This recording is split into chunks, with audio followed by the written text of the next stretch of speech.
Let's start this transmission. Yo, what is up, everybody? It's your boy Philosophy, back at it again with the brand new video for y'all. But this time, I'm gonna do something a little bit different. I'm gonna hit you up with a review of Watchdogs 2. That's right, Watchdogs 2.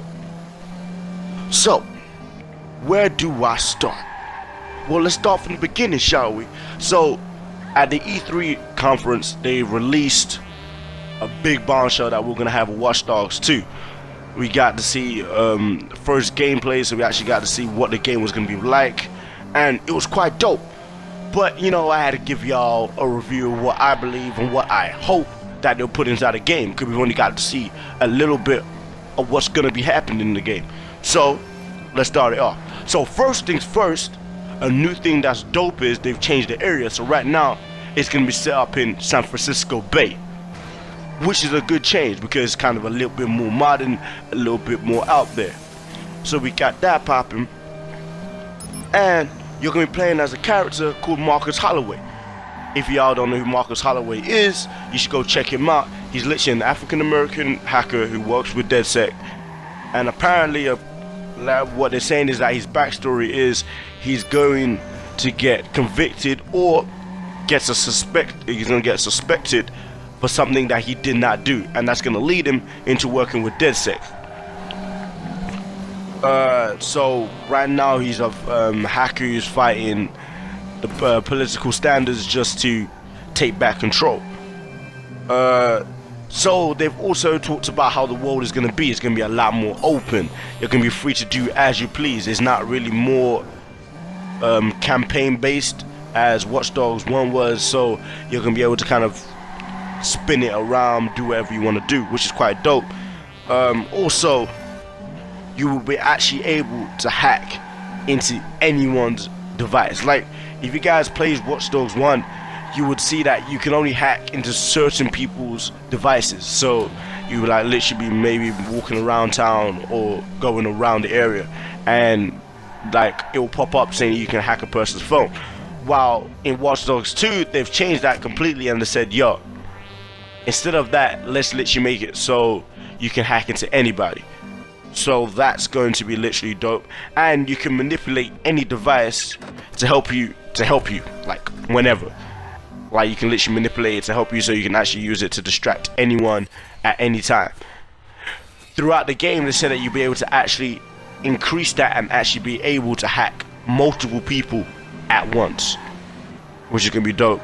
So also a dope new feature that I saw during the gameplay was that you're gonna be able to actually control a car, literally control a car without actually being inside a car. So theoretically, you can control a car remotely, as in hack into a car, drive it around, which is dope. I'd say it is dope. I understand the need for it, especially like if you're going against a lot of suspects, like trying to take a lot of people out. Literally just control a car, have a car hit every single one of them. Quite dope. You'll be able to hack into the city to create mass effects. So remember what I was talking about before, so you can distract multiple people, which is also going to be crazy. The online player system has changed a lot from Watchdogs 1 to Watchdogs 2.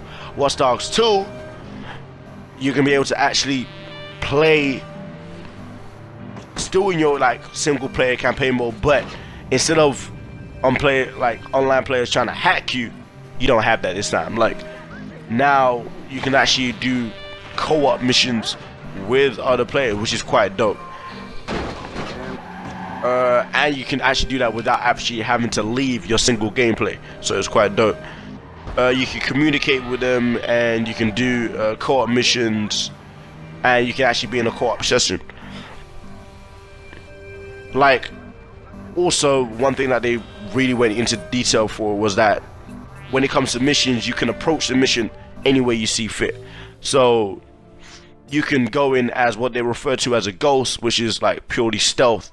You can go in as an aggressor, which is literally guns blazing, or you can go as a trickster who literally just uses manipulation and hacking.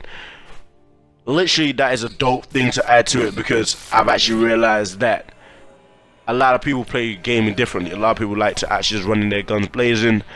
Some people like to just literally go in there stealthy. Some people just literally just want to use all the hacks they got and literally trick everybody into getting what they want. So that's definitely good. You've got a new device called the quadcopter, which literally is a drone that can be used to scout and like surveillance areas of interest, which is quite dope.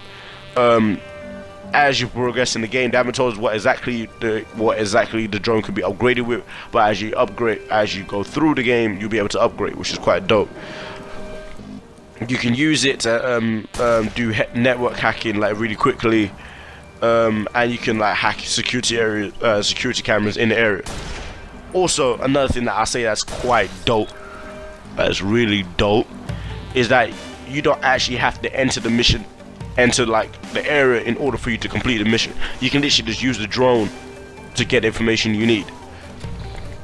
You have like something new is that you have to take pictures and collect evidence during missions in your fight against the base free will, is what your character Marcus Holloway is fighting for.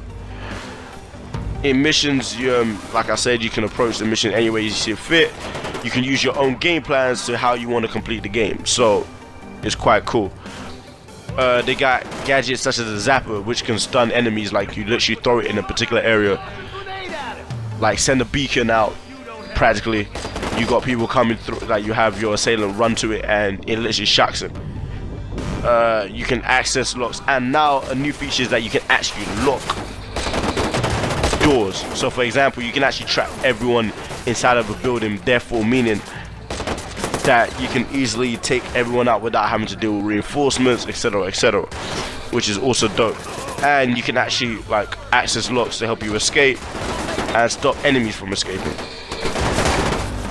You also have like an RC drone, like a remote control drone, that you can like help you with your hacking abilities, and it can actually help you to move around in well-guarded areas, which is quite dope. And you can actually use it to distract guards. Awesome. But there's a little change I don't think a lot of people will take note of, is that Marcus has a different melee weapon than Alan Pierce. Alan Pierce had the kind of the police like retractable stick, but Marcus has a weapon called the Thunderbolt, which literally is a bar wrapped to a piece of string, and literally you can do a lot of damage with that.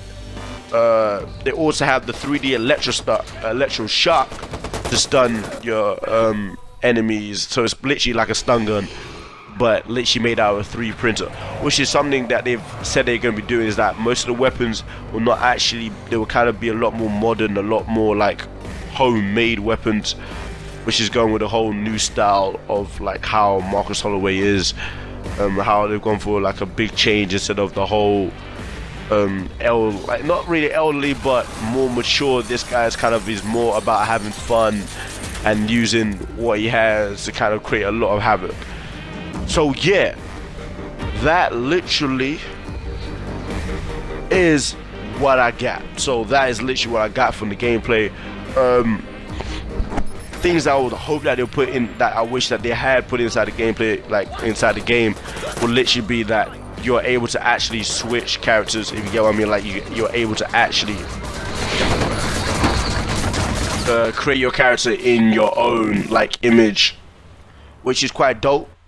Like, because like if you think about it, like the whole GTA vibe, how you can create characters in your own image, etc, etc. But this time is not like that. They've kind of changed it up so you don't actually have that. Like they've kind of, I wish they actually did do that. Also, I hope that they've like kind of reduced the cutscenes, because the cutscenes in Watchdogs 1, I don't know if you guys realized it, but it was really long, and the whole issue that you can't skip it even made it even worse. So definitely I wish they take that out. Apart from that, I'm just waiting until November when they release the game. I'm definitely gonna get it. You guys will definitely get gameplay from it. So What did you guys think of my review? If you like it, hit me up with a thumbs up. Subscribe. If you don't like it, still hit me up with a thumbs up and still hit me with that subscribe. Alright, well, I'm out. It's been your boy, Philosophy, Stole Your Glory. What did I do? We out. I killed every one of them. What was I thinking? That's not who I am. Is it?